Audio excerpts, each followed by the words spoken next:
Commander Du-hyun stood tall on the bridge of the Baekdu*. His eyes did not leave the large screen in front of him. On it, strange ships hung in the black of space. These were not human ships. They had come from beyond the stars. "Sir, they are sending a message," said the young woman at the communication station. Du-hyun nodded.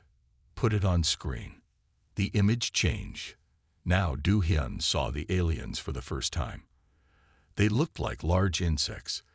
Their bodies were covered in hard, shiny plates. Their eyes were big and made up of many small parts. Du-hyun did not show fear, though his heart beat faster. "Humans," the alien spoke in a clicking voice. Their mouth parts moved in strange ways. "We are the Vespid. We have come to claim your world. Your kind will serve us." The bridge grew quiet. Du-hyun could hear the soft peeps of the computers around him. "We have our own ships," Du-hyun answered. "We have our own weapons. Why would we serve you?" The Vespid made a sound like laughter. "Your ships are slow.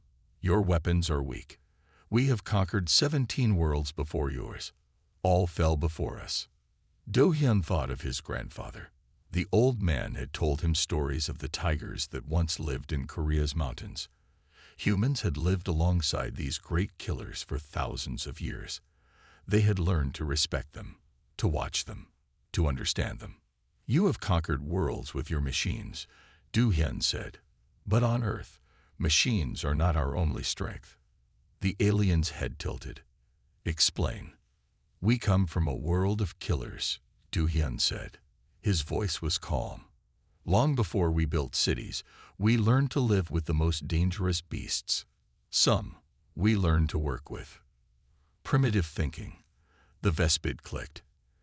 "Animals cannot stand against our technology." Du-hyun smiled. "Come to Earth.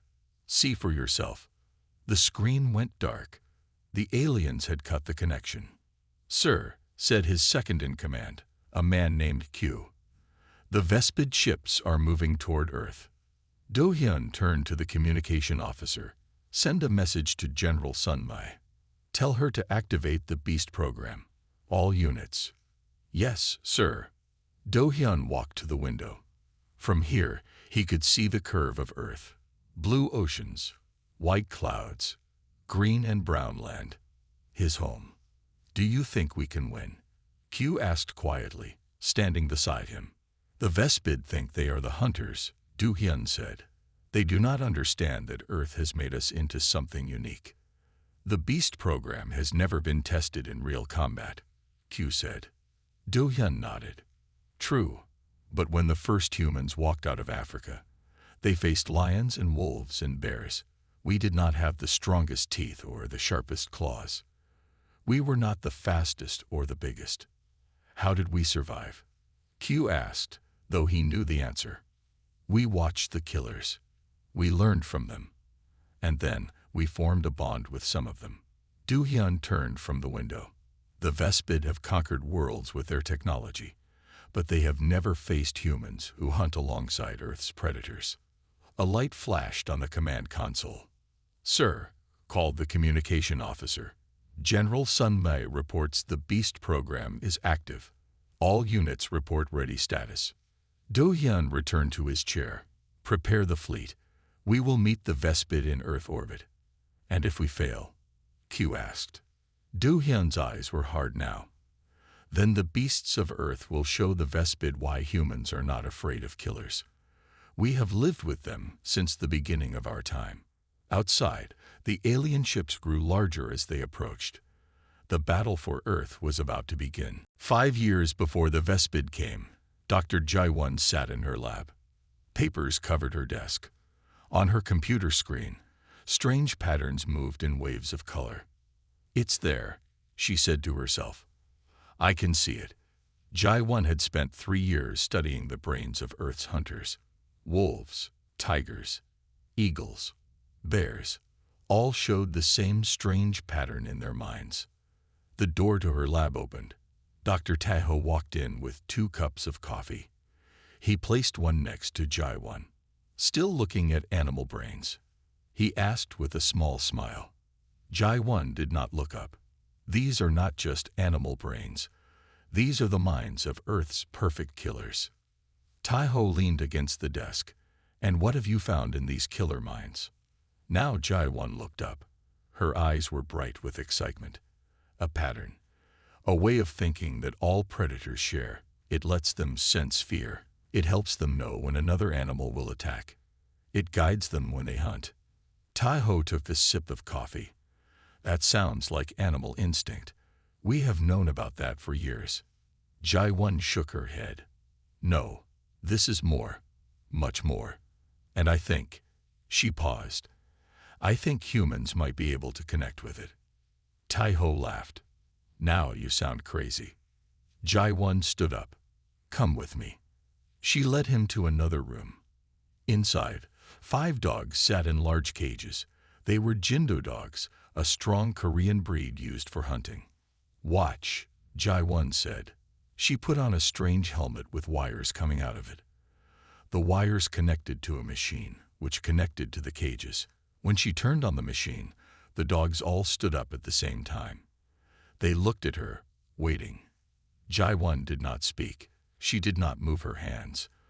But the dogs began to move in a pattern. They walked in circles. They sat down. They stood up, all without a word from Jaiwan. Taiho's coffee cup fell from his hand. How are you doing that? Jaiwan took off the helmet. The dogs relaxed, moving normally again. I found a way to connect human thought to the predator mind. I can guide them with my thoughts alone. That's impossible, Taiho whispered. Not impossible. Just new, Jaiwan said. Humans have always worked with animals. We trained dogs to hunt with us. We used falcons to catch birds. But this connection is deeper. Taiho picked up his fallen cup. What will you do with this discovery? Jaiwan looked at the dogs. I'm not sure. I want to understand it better. But I think. She paused again. I think it could change how humans and animals work together. 3 days later, men in military uniforms came to Jaiwan's lab. They'd watched her demonstration with the dogs. Their faces showed no emotion, but their eyes were full of interest. Dr. Jaiwan, said the leader, a woman named General Sunma. Your work is now a matter of national security. We would like you to continue it under military protection. Why? Jaiwan asked. This is scientific research, not a weapon. General Sunma looked at the dogs. The world is changing, Doctor. Earth may not be alone in the universe. If other beings come from the stars, they will bring their own weapons. And you think my work could help? Jaiwan asked. Humans are not the strongest or fastest creatures on Earth, Sunma said. But we have always survived by working with other species.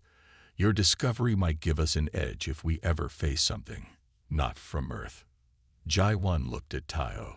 He nodded slightly. I will need my own lab, Jaiwan said. And I choose my own team. Of course, Sunma agreed. And the animals must be treated well, Jaiwan added firmly.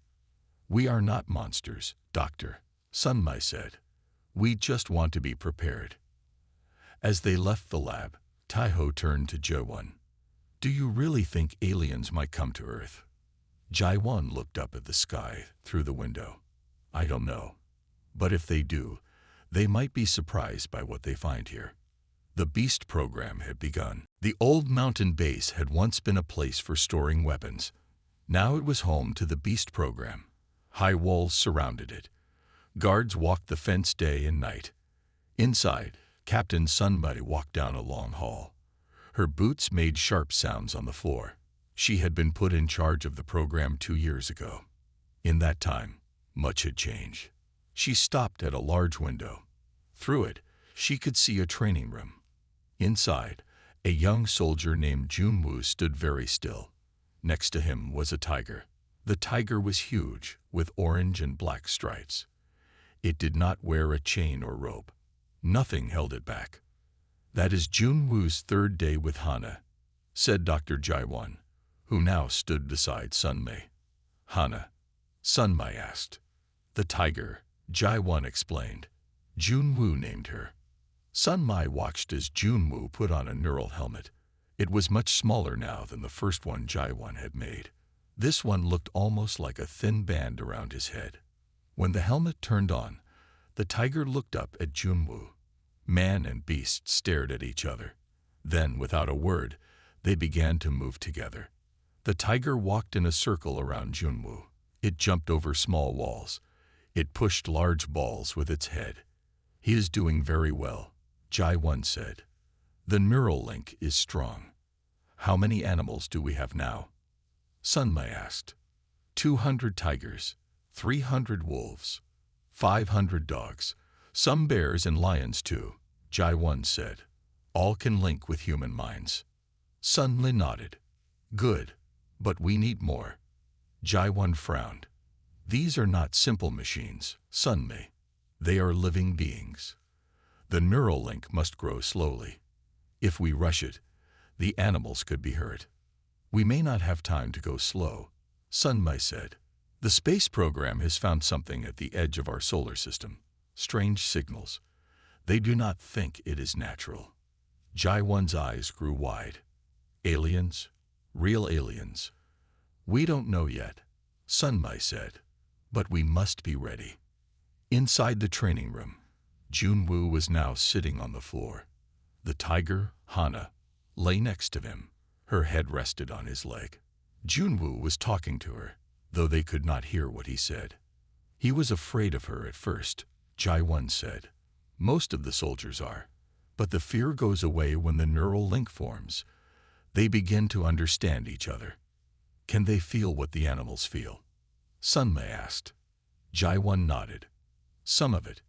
And the animals feel what the humans feel too. It creates a bond." Sun Mai watched Junwoo stroke the tiger's head. "Is that safe? Feeling what a killer feels." "Tigers don't kill because they enjoy it," Jaiwan said. "They kill to eat, to protect their young. They are not cruel." "Unlike humans," Sun Mai said quietly. Jaiwan looked at her friend.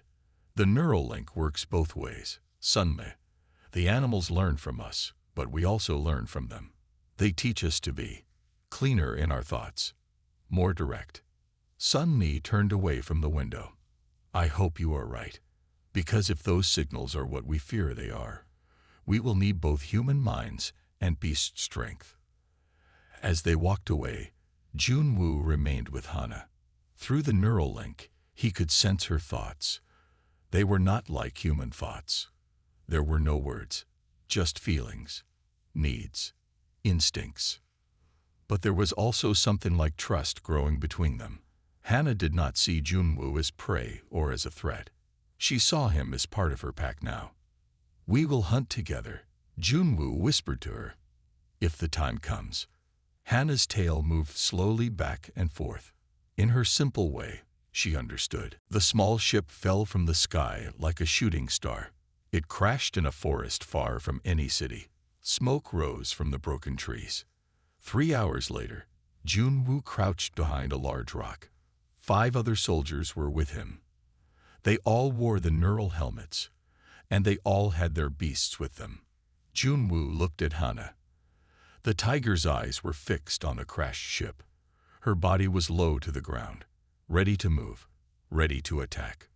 "Command says there are 5 aliens," whispered Min, another soldier. "They came out of the ship 10 minutes ago." Junwoo nodded. Through his neural link with Hana, he could feel her sensing something moving in the trees, something that smelled strange, not like Earth animals. Captain Sun Mi's voice came through their radio. "This is not a capture mission. These are scouts for the main fleet. We need to know if the beasts can fight them." "Understood," Junwoo said. He looked at his team. "Spread out. Circle the crash site. Wait for my signal." The soldiers moved quietly through the forest. Each had their beast with them. 2 had tigers. 1 had a wolf pack. 2 had large bears. Junwoo stayed with Hana.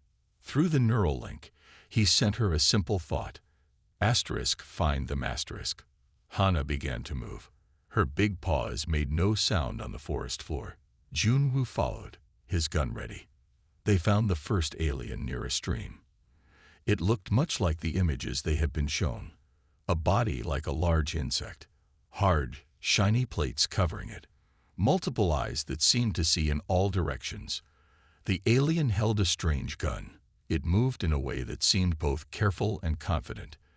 It did not know it was being watched. Junwoo sent a thought to Hana. Wait. He pressed a button on his radio, sending a signal to the other soldiers. Then he looked at Hana again and thought. Now. Hana exploded from the bushes. She moved faster than Junwoo had ever seen her move. The alien turned, raised its gun, but it was too slow. The tiger's weight hit the alien hard. They fell to the ground. The alien's armor seemed strong, but Hana's claws found the spaces between the plates. Her teeth closed on the alien's neck. There was a strange sound, like air escaping from a balloon. Then the alien stopped moving. Around the crash site, the other beasts were attacking too. Junwoo could feel it through Hana, a shared sense of the hunt. The aliens fought back. Their weapons fired beams of light that cut through trees and rocks. One soldier fell, his chest burned by an alien gun. His bear roared in pain and anger, feeling its partner's death through their neural link. The bear charged the alien who had fired the shot, taking 3 hits from the light beam before crushing the alien with its weight. In less than 5 minutes, it was over. All 5 aliens were dead. 2 soldiers had died. 1 bear was badly hurt. Junwoo stood over the alien that Hana had killed. Its blood was a strange blue color. Its eyes were now dark and empty. The beasts did well, Sunmai said, walking up to him. She had arrived with more soldiers just as the fight ended. Yes, Junwoo said. He put his hand on Hana's head. He could feel her satisfaction through their link. Not happiness, not joy, just the simple feeling of a job done well. Was it hard? Sunmai asked. To ask her to kill. Junwoo looked at the tiger. No, he said. That's what surprised me. Through our link, I felt how simple it was for her. Killing is not good or bad to Hana. It is just something she does when needed. Sunliv looked at the dead alien. The main fleet will know their scouts are gone. They will come soon. We will be ready, Junwoo said. Hana made a low sound in her throat. Through their link, Junwoo understood. She was ready too. 3 days after the forest battle, the main Vespid fleet arrived. 100 ships entered Earth's atmosphere. They landed in empty places, deserts, mountains, and deep forests. Colonel Do-hyun stood in the war room. Large screens showed the landing sites. Red dots marked each Vespid ship. They are smart, he said. They avoided our cities. General Sunmai nodded. They want to set up bases first, build their strength before attacking our population centers. Our regular armies can't stop them, said another officer. The first battles went badly. Their armor is too strong. Their weapons cut through our tanks like paper. Do-hyun looked at Sunmai. It's time for the Beast program. Sunmai nodded. All units are ready. In a room nearby, Dr. Jaewon and Dr. Taeho worked quickly. They were making changes to the neural helmets. This will let the soldiers link with more than one beast at a time, Jaewon explained. A tiger, a wolf pack, maybe even a bear, all working together with one human mind guiding them. Is that safe? Taeho asked. For the human mind to connect with so many animals at once. Jaewon did not look up from her work. We don't have time to worry about safe. The Vespid are here. Junwoo, now a captain, led a team of 20 soldiers. Each had trained with different beasts. They gathered at a base near one of the Vespid landing sites. Our job is simple, Junwoo told them. Regular forces will attack the front of the Vespid base. They will draw attention. While the aliens are busy with them, we go in from behind with our beasts. What if the neural link fails? Asked a young soldier. It won't, Junwoo said firmly. Trust your bond with your beast. Feel what they feel. Guide them with your thoughts. They will do the rest. That night, under a sky filled with stars, the attack began. Human tanks and soldiers hit the front of the Vespid base. The aliens responded with powerful weapons. The human forces fell back, as planned. Meanwhile, Junwoo and his team circled around to the back of the base. Each soldier wore the new neural helmet. Each was linked to their beasts. Junwoo felt Hana's mind connect with his. But now he also felt something new. The minds of a wolf pack. 5 wolves, each with its own thoughts, yet all linked to him. Now, he whispered into his radio. As one, the beasts moved. Tigers leaked over the base walls. Wolves slipped through small openings. Bears smashed through doors. Inside the base, the Vespid were caught by surprise. They had prepared for human soldiers with guns, not for Earth's predators guided by human minds. Hana found a Vespid commander. Through Junwoo's guidance, she attacked not the hard armor, but the joints where the plates met. Her claws found the soft spots. The alien fell. Across the base, the scene was the same. Beasts attacking with human intelligence guiding them. Knowing where to strike. Working in teams no natural animals could form. The Vespid fought back. Their weapons killed some of the beasts. Some soldiers fell too, their neural links breaking as their partners died. But the attack worked. By dawn, the base was taken. Similar attacks happened at 6 other Vespid bases that night. All were successful. In the war room, Do-hyun looked at the new map. 7 red dots had turned green. It worked, he said. The beast program worked. Sun Lee nodded, but her face was serious. The Vespid will adapt. They will learn. So will we, Do-hyun said. We lived alongside killers for thousands of years before we built our first city. The Vespid have never faced a species like us. On a screen, they could see Junwoo standing amid the captured Vespid base. Hana sat beside him, her fur stained with blue alien blood. The real war had just begun. 2 months into the war, both sides had changed their ways of fighting. The Vespid now built better armor with no weak spots for claws to find. They made weapons that could sense animal body heat. They set traps around their bases. But humans changed too. The beast program grew. More soldiers trained with more animals. The neural helmets got better. Now a soldier could feel even more of what their beast felt. See what they saw. Smell what they smelled. Captain Junwoo stood on a hill. Below him was a valley with a large Vespid command center. It controlled many smaller bases. If humans could destroy it, they would win control of this whole area. It's too well guarded, said Min, who stood beside him. Look at the walls, the guard towers, the flying machines that circle it. Junwoo nodded. A normal attack won't work. We need something new. He looked at Hana. The tiger had grown even bigger and stronger during the war. She had killed many Vespid. She knew their smell, their movements, their weak spots. An idea came to Junwoo, a dangerous one. I need to try something, he said to Min. If it works, we can take the base. If not, he didn't finish. Min looked worried. What are you going to do? No one has tried a full neural link yet, Junwoo said. Dr. Jaiwan said it might be possible, but dangerous. It means opening my mind completely to Hana. Not just sending thoughts to her, but becoming one mind with her. That sounds too risky, Min said. You could lose yourself. Junwoo knelt beside Hana.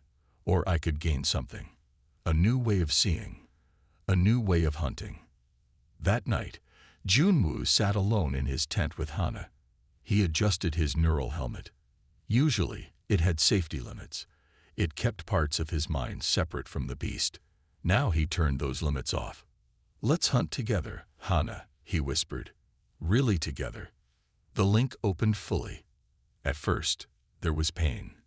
Too many new feelings flooded Junwoo's mind. Smells he had never smelled. Sounds he had never heard. Then something changed. His mind and Hana's began to work as one. He was still Junwoo, But he was also something more, something wilder, something older. He stood up. His body felt different, stronger. His senses were sharper. Through Hannah's eyes, he could see in the dark as if it were day. Through her nose, he could smell the Vespid a mile away. When Min saw him leave the tent, he gasped, "Junwoo, are you okay?" Junwoo smiled. His eyes looked different, more like a tiger's eyes. "I am more than okay. I understand now. I can feel what Hannah feels. I know how she hunts." He gathered his team. "I know how to take the base," he said, "but you must follow my lead exactly. We will hunt like the old predators did, not with force, but with perfect timing, perfect teamwork." That night, they moved toward the base, but not as soldiers with beasts. Now they moved as one force. Each human mind joined deeply with their animal partners. They became something new, not fully human, not fully beast. The Vespid never saw them coming.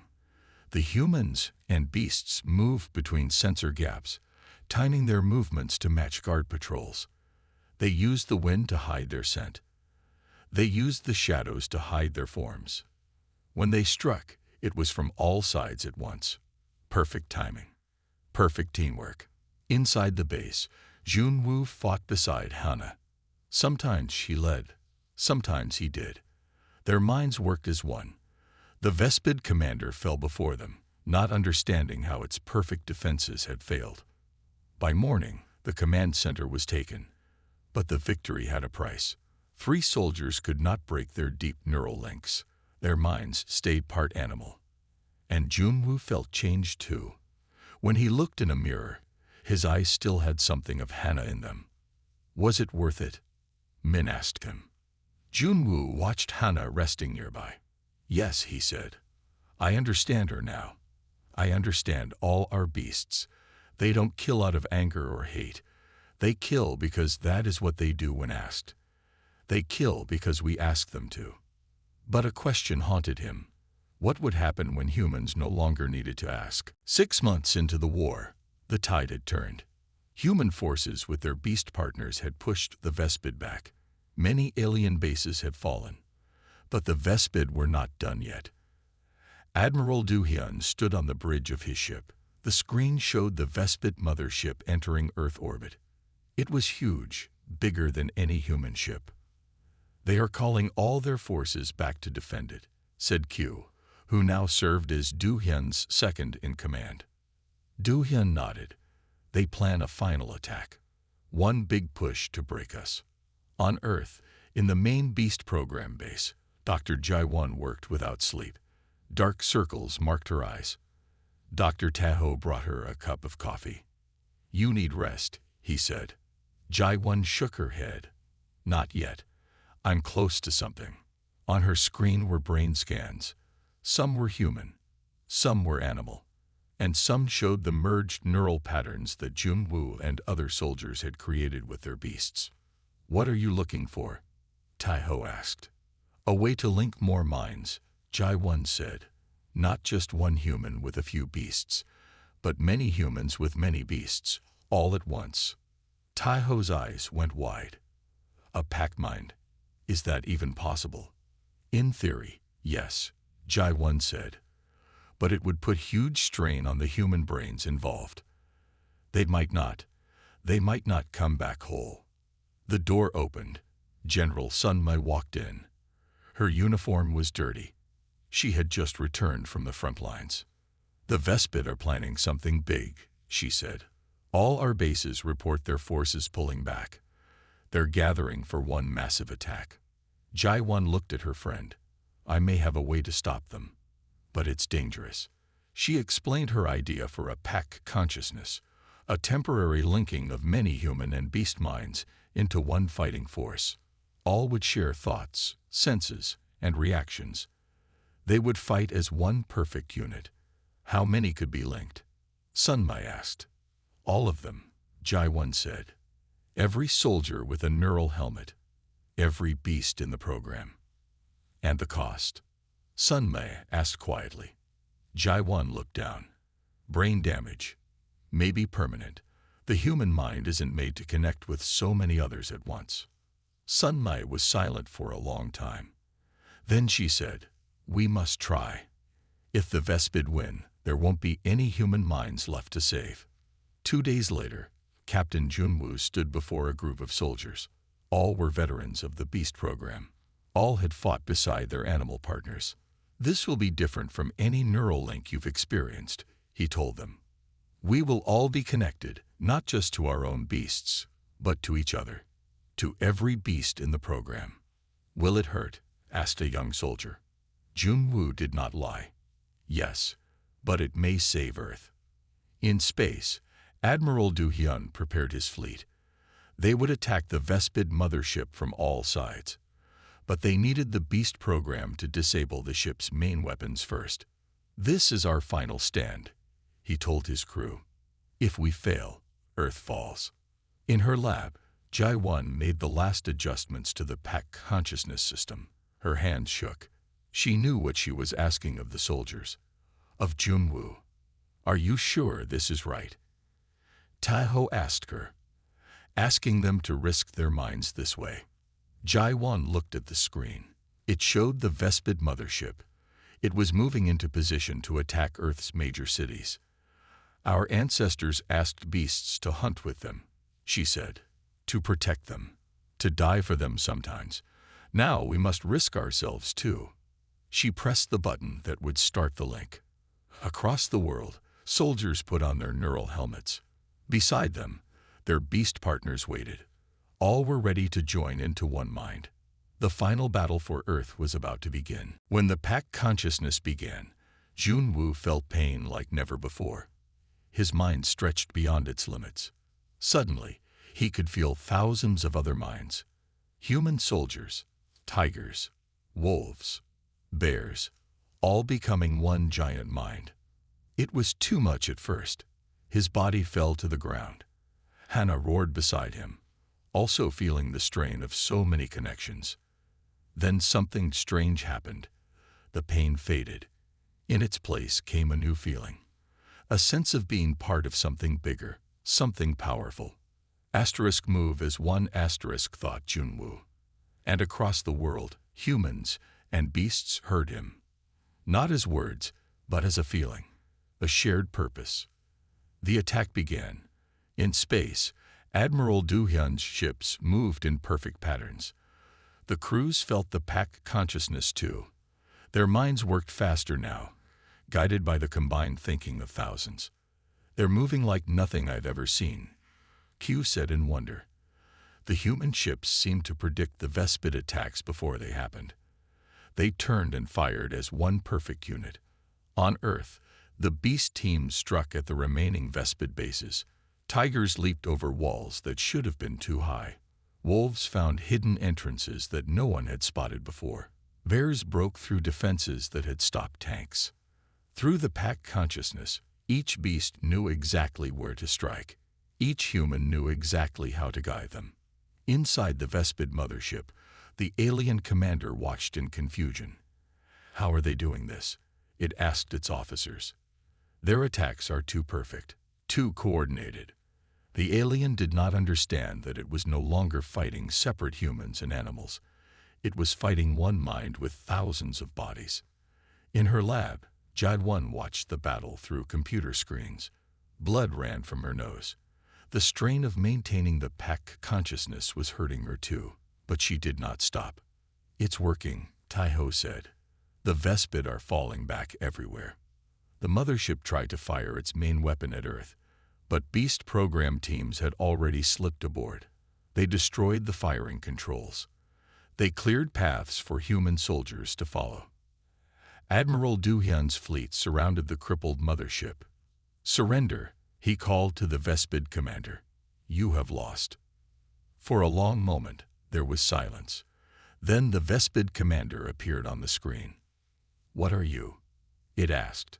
"No species we have ever met fights like this. No prey has ever turned on us this way." Do Hyun stood tall. Though he too could feel the strain of the pack consciousness, he showed no weakness.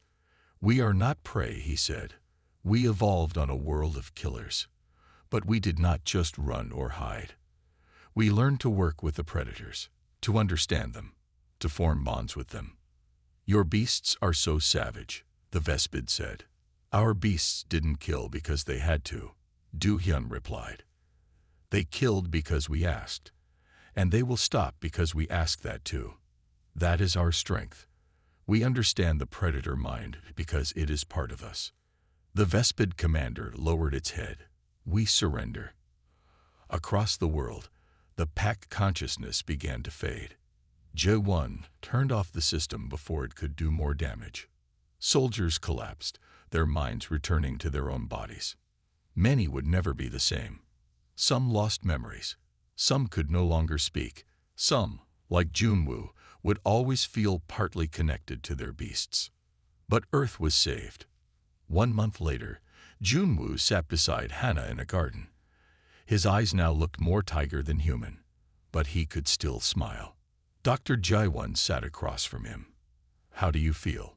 She asked. Different, Junwoo said. Part of me is still Hana, and part of her is me. He stroked the tiger's head, but I don't regret it. The Vespid have left our solar system, Jae-won said. Other alien races have contacted us. They want to know how humans with simple technology defeated the Vespid. Junwoo looked at Hana. Tell them it wasn't technology that saved us. It was understanding. For thousands of years, we lived alongside killers. We watched them. We learned from them. And finally, we asked them to help us. And they did, Jae-won said softly. Yes, Junwoo agreed, because that's what makes Earth special. Not that we have beasts, but that our beasts choose to work with us. Hana made a low sound in her throat. Through their permanent link, Junwoo felt her agreement. The bond between humans and Earth's predators had saved them all. And it would never be broken again.